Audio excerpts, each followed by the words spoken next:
Bismillahirrahmanirrahim. Assalamualaikum warahmatullahi wabarakatuh. Alhamdulillah wassalatu wassalamu ala Rasulillah wa ala alihi wa sahbihi wa man walah.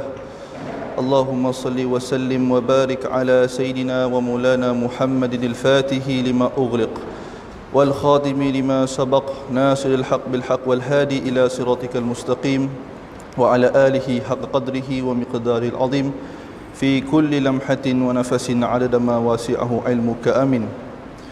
Allahumma rabbi shrah li sadri wa yassir li amri wahlul 'uqdatam min lisani yafqahu qawli. Nawaitu at-ta'alluma wa ta'lim wa at-tadhakkura wa at-tadhkir wa an-naf'a wal intifa' wal ifadata wal istifadah wal hatha 'ala at-tamassuki bi kitabillah wa sunnati rasulih wa du'a ila al-huda wa ad-dalalata 'ala al-khair wa ibtigha' wajhillah wa mardati wa thawabih subhanahu wa ta'ala, amma ba'du.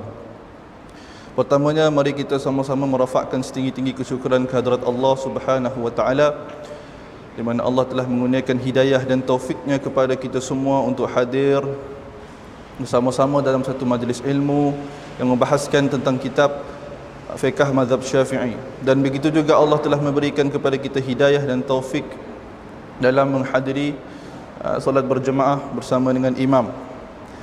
Oleh kerana tuan-tuan, tanda disayangi oleh Allah Subhanahu wa taala adalah bila mana Allah Subhanahu wa taala membenarkan tuan-tuan duduk dalam rumah Allah ini lebih lama daripada orang lain.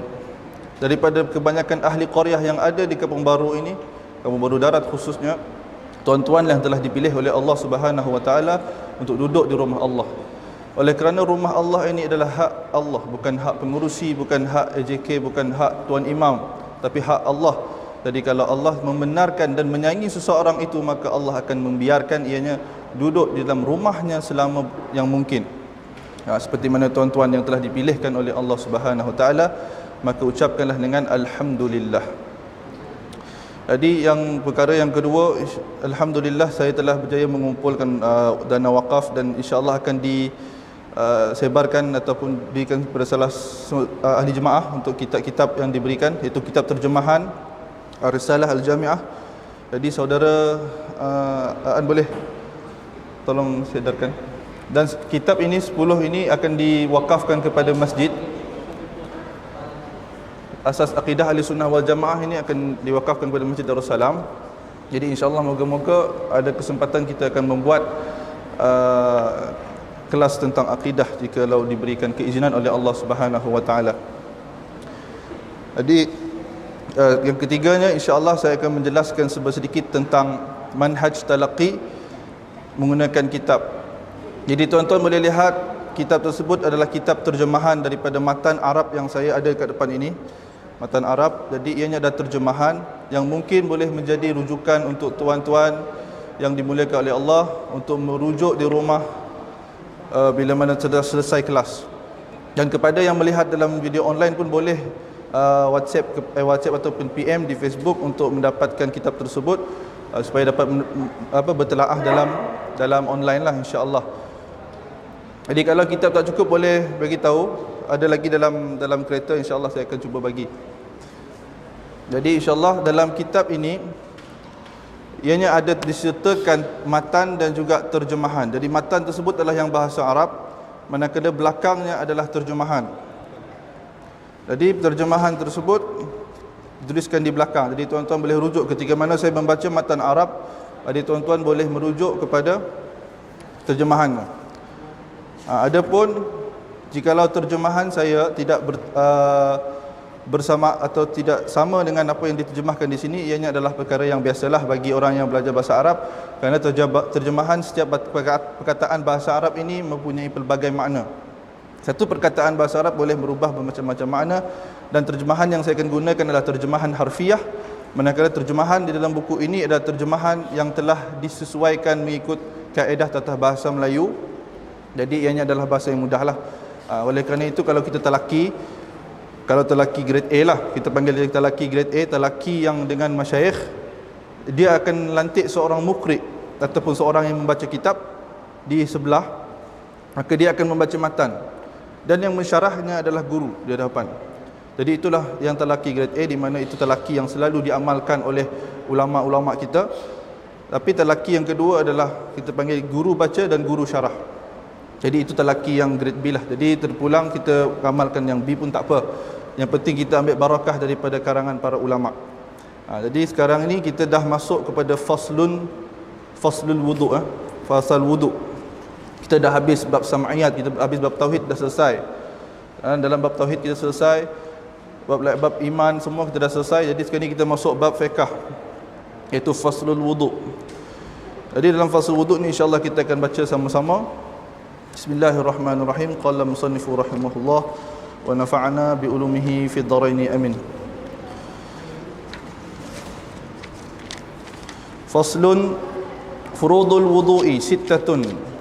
الأول النية، الثاني غسل الوجه وحده من منابت الشعر الرأس إلى المنتهى اللحيين والذقن طولا وعرضا من الأذن إلى الأذن، الثالث غسل اليدين إلى المرفقين، الرابع مسح شيء من بشرة الرأس أو شعر في حده، الخامس غسل الرجلين مع الكعبين، السادس ترتيب على هذه كيفية وإن كان عليه جنابة من مجامعة أو خروج مني بنوم أو غيره لازمه غسل جميع بدنه مع نية رفع الجنابة. Okey, kita baca sampai situ dulu. Jadi saya akan terjemahkan satu-satu. Faslun. Jadi kalau kita selalu bertalaki, perkataan lafaz dalam kitab akan disyarahkan oleh guru-guru selalunya. Jadi faslun ini bermaksud, kalau disebutkan di sini secara bahasa, al-hajiz baina syai'ain. Al-fasal ini adalah pemisah di antara dua perkara. Kalau kita tengok dalam fasal, jadi maksud perkataan fasal adalah pemisah di antara dua perkara. Jadi penting untuk kita mengetahui setiap lafaz-lafaz yang ada di dalam kitab. Jadi fasal ini juga boleh dinamakan sebagai pintu. Kalau orang Arab mereka panggil pintu tu fasal. Kadang-kadang mereka panggil bab. Fasal ini boleh dikatakan sama dengan perkataan babun.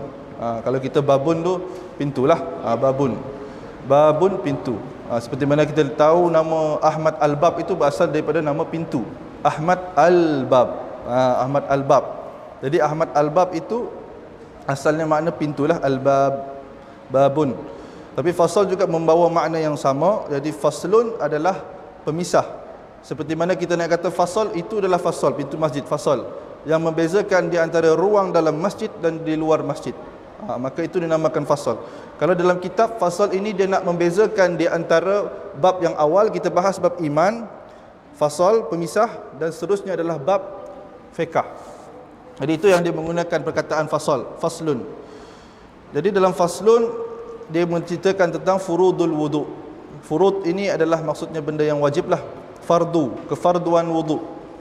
Jadi kita selalu belajar wudu ni, yang kita tahu, bila saya tanyalah kebanyakan anak-anak muda, berapakah furudul wudu, berapakah fardu wudu, mereka kata 17, 16, 15, 12, banyak jawapan. Tapi sebenarnya furudul wudu hanya ada 6, sittatun, 6, tidak ada lebih daripada 6. Jadi ini fardu, ini adalah yang wajib. Nanti kita akan bahaskan lebih. Yang kita tahu, yang kita kumur mulut, masuk dalam hidung, cuci telinga, itu semua kita akan bahaskan nanti. Ini adalah yang fardu, furudul wudu, sittatun. Oleh kerana dia mengambilkan daripada satu ayat Quran, surah Al-Maidah, yang Allah sebut, ya ayyuhalladzina amanu idza qumtum ila shalah faghsilu wujuhakum wa aydiyakum ila al-marafiq famsahu bi ru'usikum wa arjulakum ila al-ka'bain. Jadi maksud ayat tersebut, wahai orang-orang yang beriman, apabila kalian ingin mendirikan solat, maka basuhlah wajah kalian. Maka dalam Quran menyebut yang pertama, faghsilu wujuhakum, basuhlah wajah kalian, wa aydiyakum ilal marafiq, dan tangan kalian sehingga ke siku, wamsahu bi ru'usikum, dan sapulah di kepala kalian, wa arjulakum ilal ka'bain, dan basuhlah kaki kalian sehingga ke buku lali. Jadi itu yang Quran sebut. Yang Quran sebut ada berapa? Muka, tangan, kepala, kaki. 4 anggota disebutkan dalam Al-Quran. Jadi mana datang dua? Niat dan juga tertib. Mana datang dua ini? Datang daripada al-hadis. Niat ini bagaimana dengan salah satu disebutkan dalam hadis, yang disebut dalam hadis itu innamal a'malu binniyat wa innamal likulli imri'in ma nawa. Jadi setiap amal itu bermula daripada niat, dan setiap orang itu akan dibalaskan mengikut apa yang dia niatkan. Dan hadis ini masyhur oleh kerana peristiwa hijrah lah.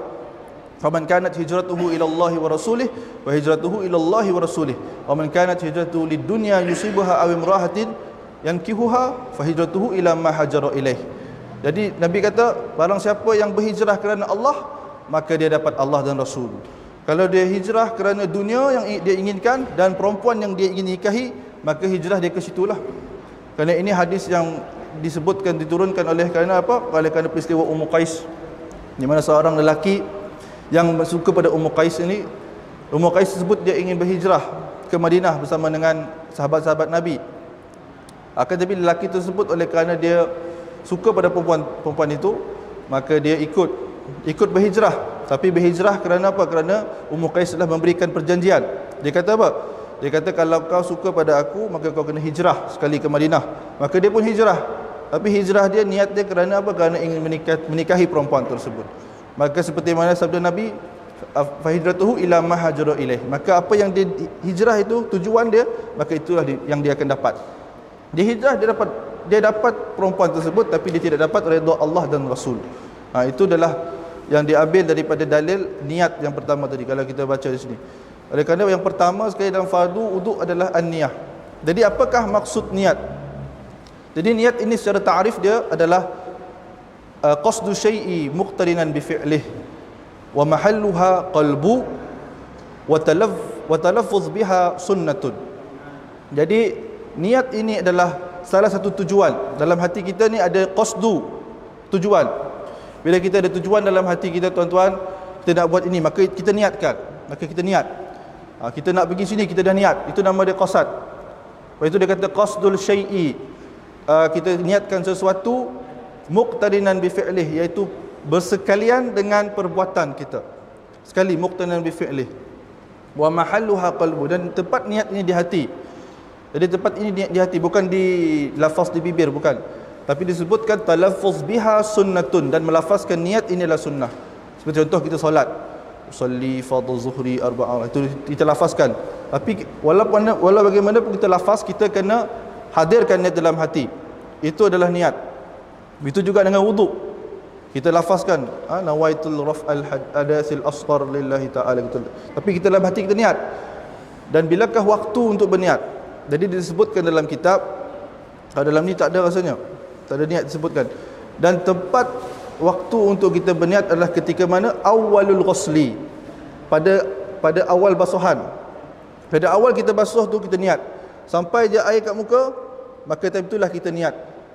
Kita niat apa? Niat dengan tadi nawaitu raf'al hadasil asghar lillahi ta'ala, ataupun nawaitu wudu' lillahi ta'ala. Tu boleh juga. Dua-dua niat tersebut sabit, disebutkan dalam kitab.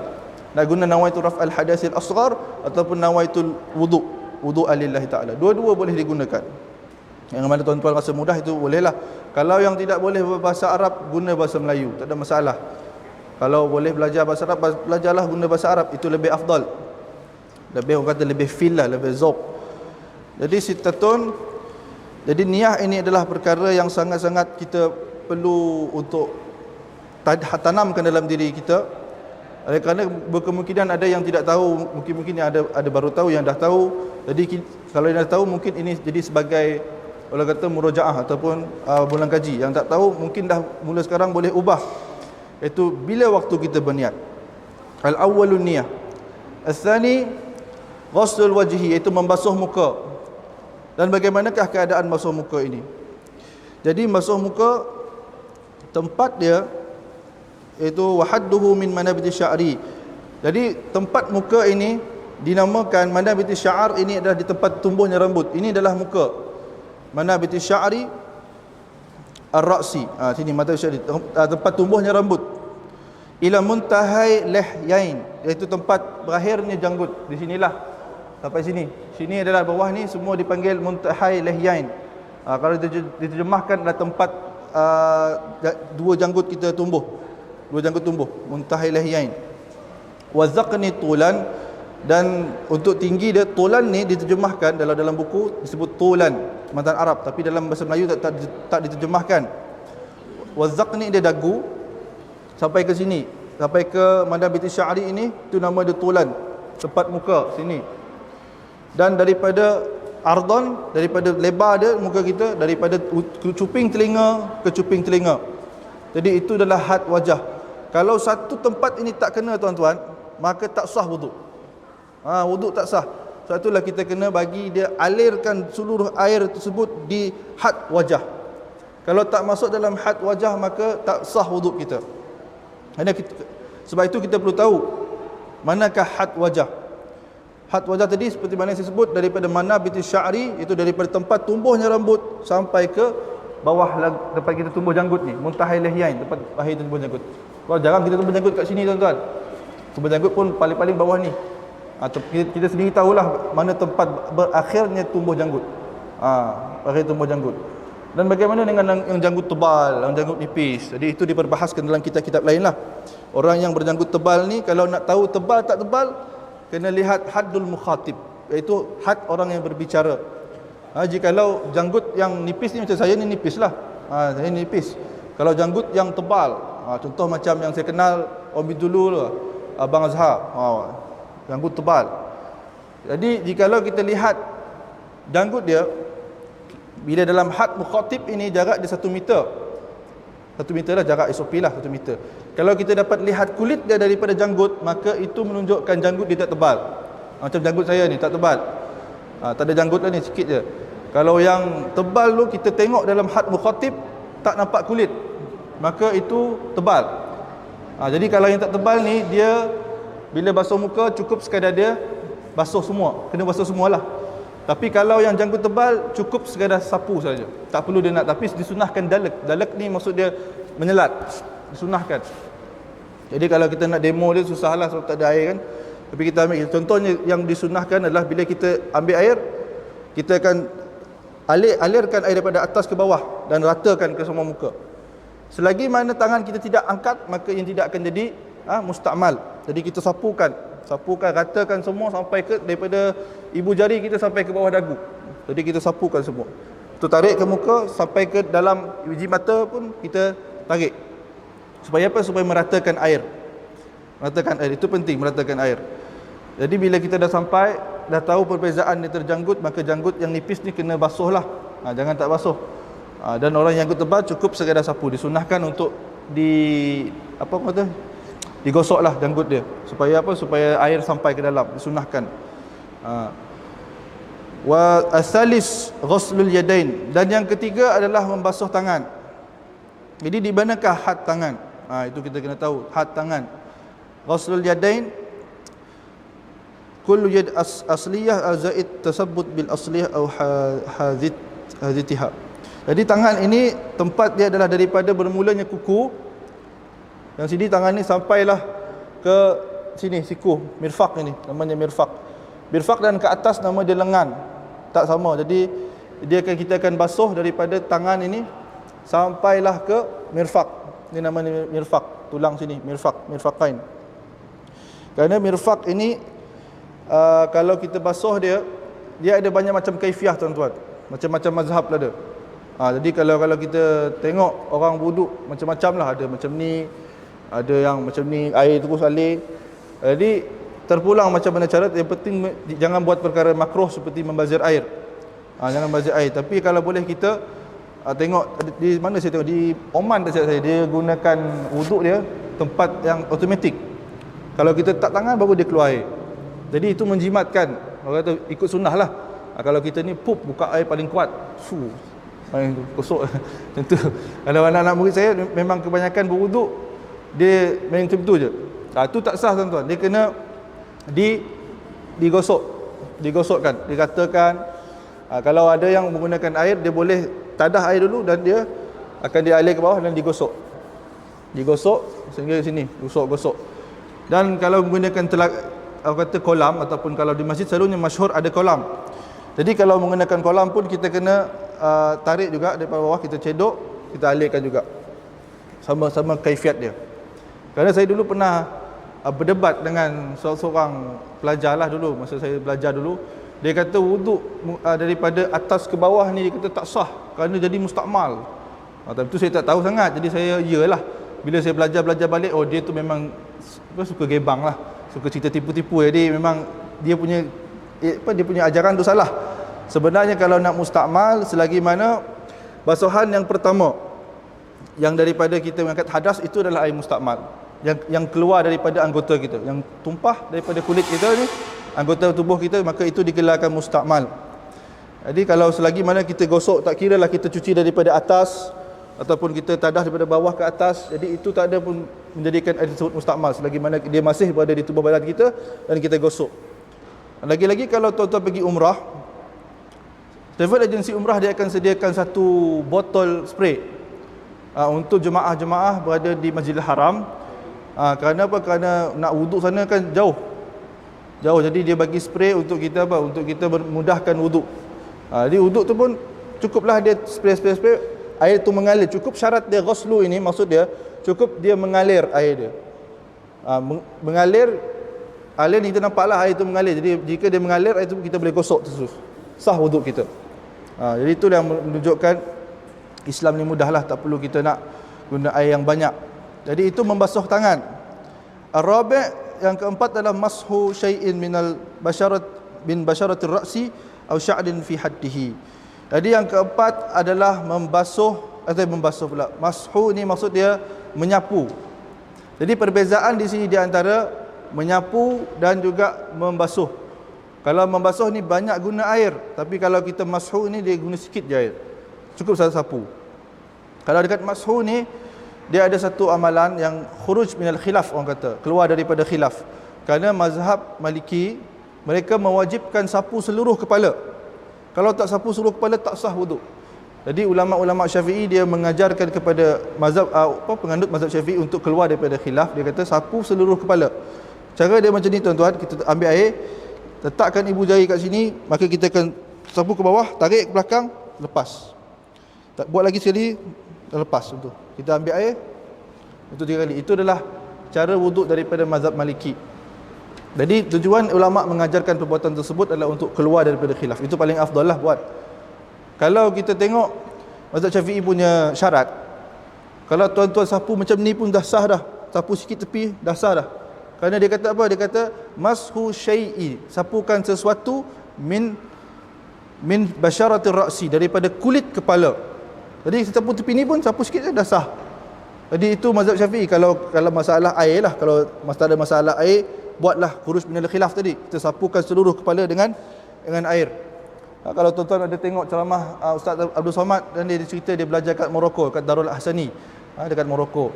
Dia berwuduk cara Syafi'i. Syafi'i dia berwuduk simple, ambil air sapu je, sapu 3 kali. Jadi orang mazhab Maliki tengok, tak sah wuduk kau ni, wuduk ghairu sahih, dia kata wuduk ni tak sah. Jadi dia berdebat, dia kata dalil nanti ni apa macam semualah.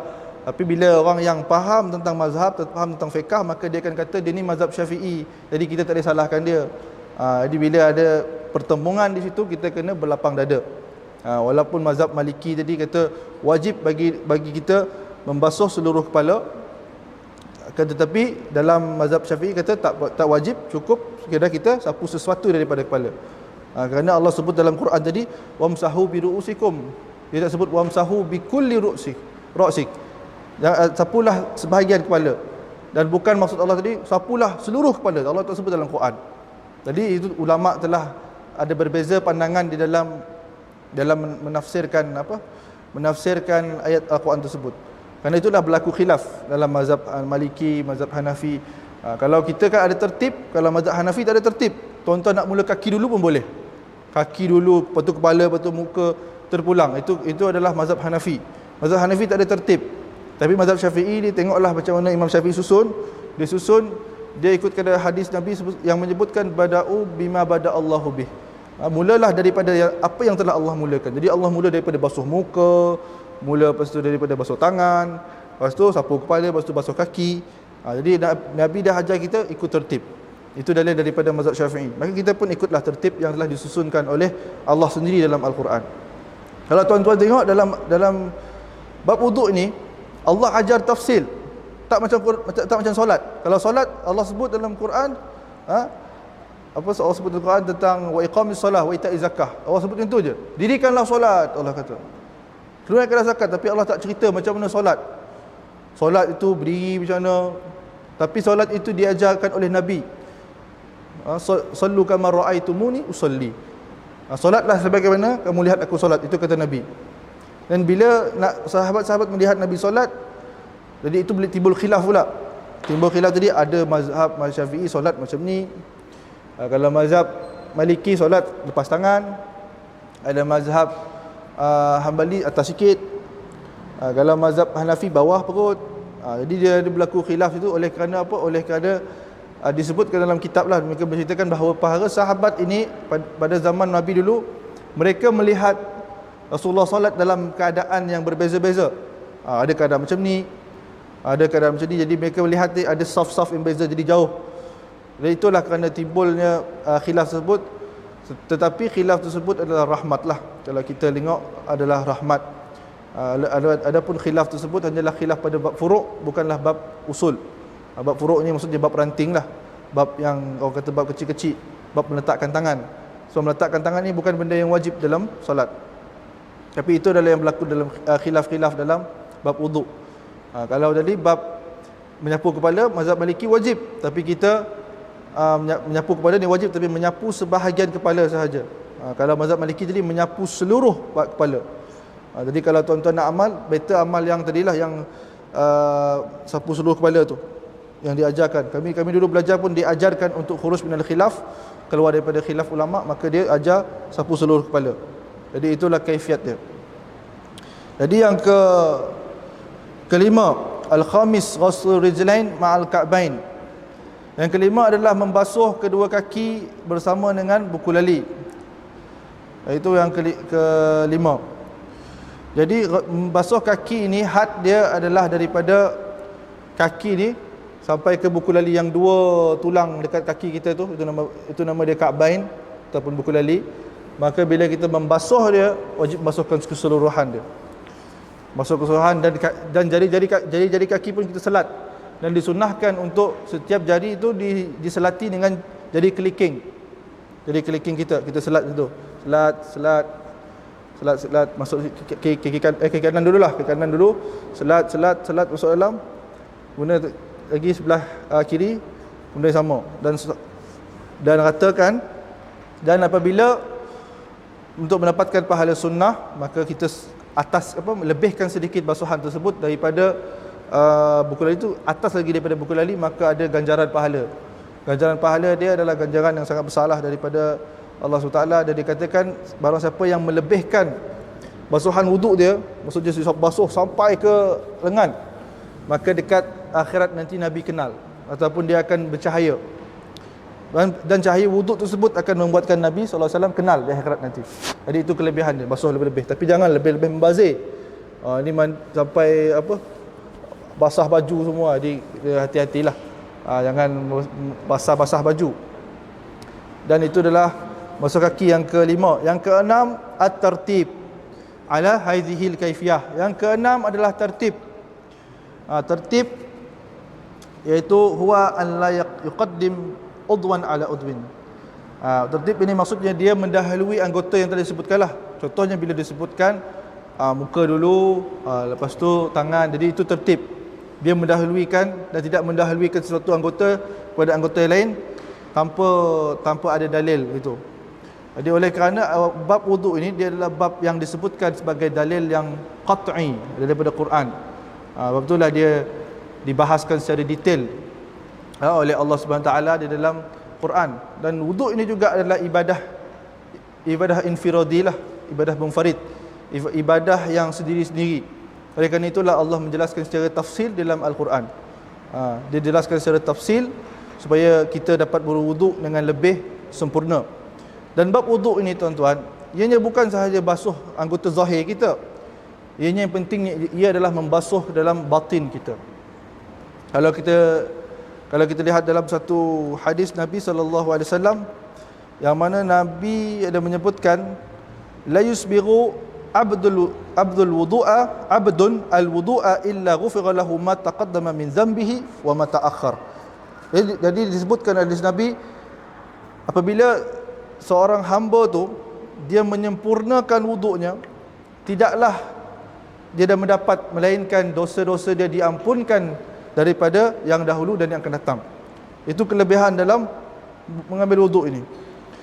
Jadi disebutkan dalam riwayat Bazzar dalam Majma' Az-Zawaid di riwayat ini. Dan hadis lain pula, man tawadda'a fa ahsana al-wudu'a kharajat khatayahu min jasadihi hatta takhruja min azfarihi. Jadi barang siapa yang berwuduk, bila berwuduk maka keluarlah dosa-dosanya daripada badannya itu sehinggalah seperti mana keluarnya air di kuku-kuku tu. Begitulah umpama dosa kita dikeluarkan daripada wuduk. Jadi kita ada peluang berwuduk, kita berwuduklah. Berwuduk sebelum tidur kita berwuduk. Bangun tidur kita wuduk, kita tunaikan solat. Solat malam. Dan untuk subuh kita ambil wuduk lagi. Tapi kalau kita sini banyak air, mungkin kita bolehlah berwuduk banyak kali. Kalau dekat negara Arab tuan-tuan, air ada masalah. Jadi kita kalau boleh kena tahan wuduk.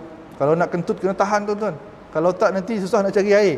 Nak tayamum pun tak boleh, tak cukup syarat. Jadi kita kena, kalau dekat negara Arab ni masalah air memang banyaklah sebab musim panas, kering.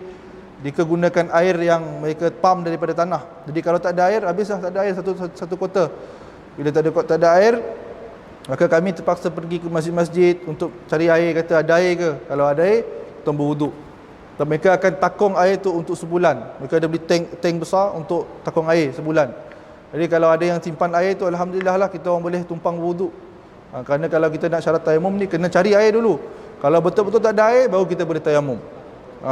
Kalau ada nak tayamum, senang, debu banyak, pasir kan.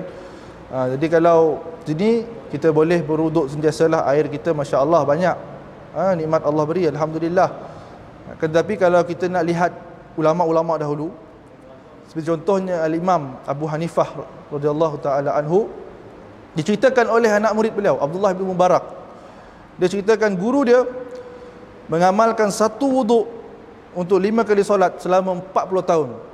Nak kata dia punya hebat tu amalan ulama-ulama terdahulu. Satu wuduk untuk 5 kali solat sehari. Jadi dia amalkan perkara tersebut daripada sehari ke sehari selama 40 tahun dia amal.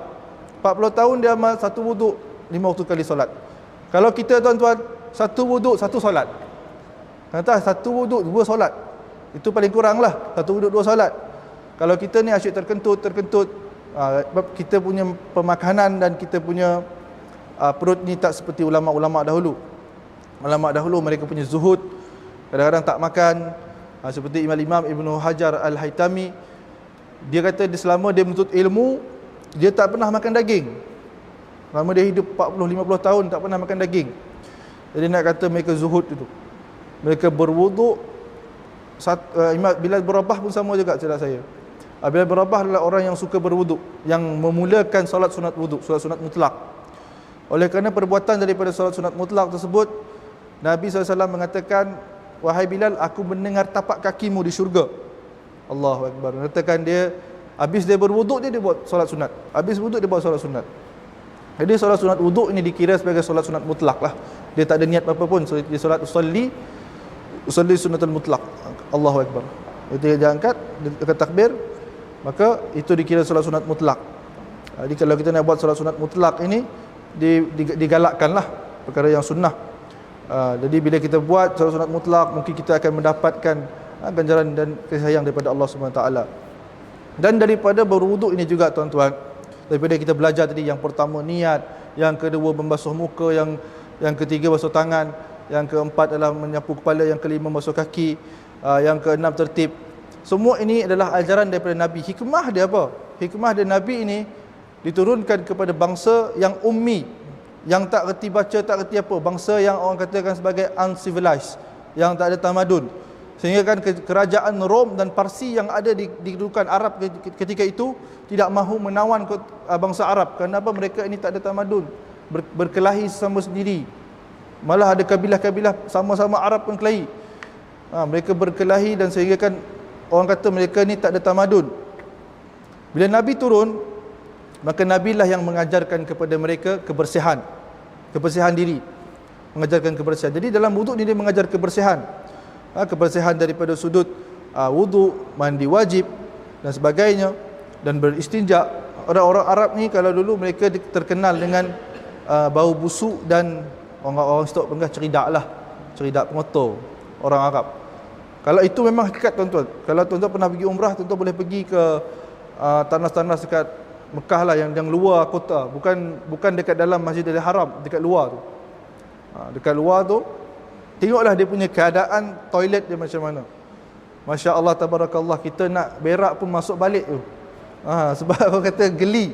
Saya pertama sekali sampai dekat orang kata hudud Hadramaut dekat Yaman tu, saya sampai tu, saya nak pergi tandas. Saya tengok tandas dia, Masya Allah, saya kata. Dengan tandas yang tak ada flush, dan dia punya orang kata besen air bercampur dengan entah kemih-kemih orang saya. Allahu Akbar. Jadi kita pun tahan je lah. Sampai 10 jam menahan di Yaman. Sebab perjalanan daripada Oman, kami menaiki bas daripada Oman. Oleh kerana di airport di Yaman telah diperang, disimpan masuk. Jadi kami orang akan menggunakan bas daripada Oman, Salalah Oman ke Hadramaut. Jadi kami orang guna bas yang akan masa dalam 10 jam. Bila 10 jam nak tahan lah, nak tahan dalam keadaan polis-polis semua. Jadi bila kita akan nangga gini keadaan tandas orang Arab. Dan saya selalu menggunakan sikit benda macam ibrik ke. Kita nunggah sebagai tuang air lah. Saya guna gayung, guna air lah. Jadi yang akan kita isi air dalamnya, kita akan cebok lah. Kita isi air dalam bekas lah, kita akan tuang semua ke flashnya. Sebab saya sediakan flash. Jadi jamban Arab memang masyhur. Atau jamban di Hadramaut di Arab Saudi pun wallahu alam lah ada flash kasih. Tapi di Yaman saya memang makruf dengan tandas yang ada flash. Dia ada flash. Jadi orang yang memang jaga hygiene memang akan rasa gelik dengan keadaan tandas ini. Biasanya memang secara budaya memang kotor. Dan badan pun berbau busuk lah sedikit. Jadi Nabi ajar saya untuk mandi, ajarkan saya untuk berwuduk, supaya apa? Supaya saya bersih. Oleh kerana Allah memuji orang yang bersih tu. Allah sebut innallaha yuhibbut tawabin wa yuhibbul mutatahhirin. Sesungguhnya Allah Ta'ala mencintai orang yang bertaubat, dan Allah juga mencintai kepada orang-orang yang bersih, orang yang membersihkan dirinya. Jadi bila mana Allah mencintai orang bersih tu, ialah kita digalakkan untuk berwangi-wangian, memakai pakaian yang bersih, sentiasa mandi, menjaga tempat rumah kita. Jadi kalau kita bukanlah nak bias gila orang Arab lah, tapi memang rata-rata sejak zaman dulu memang si bapa nak bersih sebelum zaman Nabi. Jadi cukup masa. Jadi insya-Allah kita ikut SOP lah. Jadi alhamdulillah kita dah sampai habis bab tu. Insya-Allah kita akan sambung pada minggu hadapan. Yang baik semua datang daripada Allah SWT, dan yang buruk datang daripada diri sendiri. Wabillahi taufiq wal hidayah. Wassalamualaikum warahmatullahi taala wabarakatuh.